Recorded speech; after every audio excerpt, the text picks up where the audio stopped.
समय नहीं देंगे सुधार के लिए। इसलिए वो आवेदन भरते समय या अपने दस्तावेज़ जमा करते समय पूरी मतलब एहतियात बरतें, कभी कोई इसमें कोई त्रुटि नहीं हो। अगर किसी कारणवश अगर त्रुटि रह जाते हैं तो उन्हें बेहतर होगा कि वो नया आवेदन दें, नया निबंधन कराएँ, नया आवेदन दें। सर मैं आपको रोकना चाहूँगा। सर क्या एक अभ्यर्थी जिसे उसने अप्लाई कर दिया, ठीक है, उसने सबमिशन हो गया उसका, तो क्या वही अभ्यर्थी सर उसी आधार कार्ड पे दोबारा वो आवेदन दे सकता है?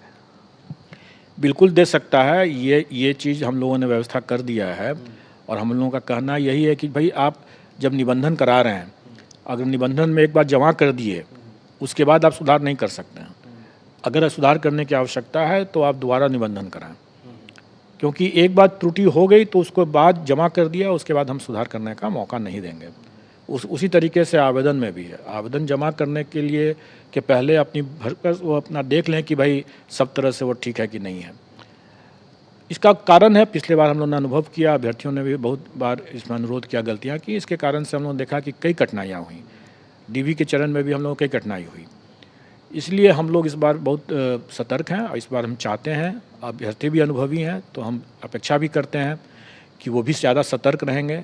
इस बार कोई दूसरे मतलब साइबर कैफ़े या किसी और स्तर से कोई गलती हो जाए, तो वो गलती उनकी मानी ही जाएगी और उसके लिए उनको खामियाजा भी भुगतना पड़ सकता है। इसलिए सतर्कतापूर्वक अपना भरें, सही तरीके से हो जाएगा फिर। सर कई अभ्यर्थियों के सवाल ये आ रहे थे कि जैसे 6 to 8 में है, किसी का सोशल साइंस पे उसने ग्रेजुएशन में हिंदी भी रखा है और अंग्रेजी भी रखा है, तो क्या सर वो जो अप्लाई करने के टाइम में क्या सर वो हिंदी सब्जेक्ट भी दे सकता है, अंग्रेजी सब्जेक्ट भी दे सकता है, या फिर वो 6 to 8 के लिए 2 अलग अलग फॉर्म भर सकता है क्या? और इसी से जुड़ा एक सवाल ये है, क्या क्या उनकी परीक्षा वो एक दिन में होगी या अलग अलग होगी, ये क्या होगा सर? देखिए, पिछले बार भी टीआरई 1 में भी ये शर्त था कि जिस विषय में एसटीईटी किए हैं, उसी विषय में वो परीक्षा दे सकते हैं। अगर उसने 2 विषय में अगर एसटीईटी कर भी रखा है, तो उसमें से किसी एक को चुनना होगा उनको।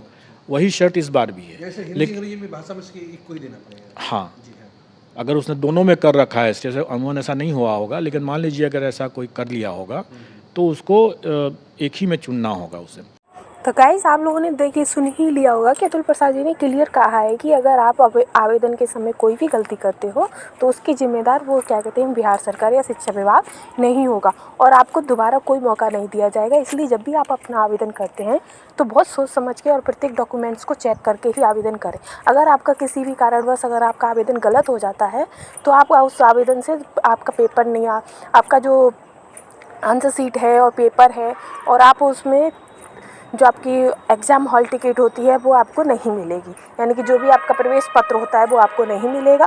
तो प्लीज़ अपना जो आवेदन करें वो बहुत ही सोच समझ के करें। अगर बाई चांस आपका गलत हो जाता है तो आप दोबारा से आवेदन करें।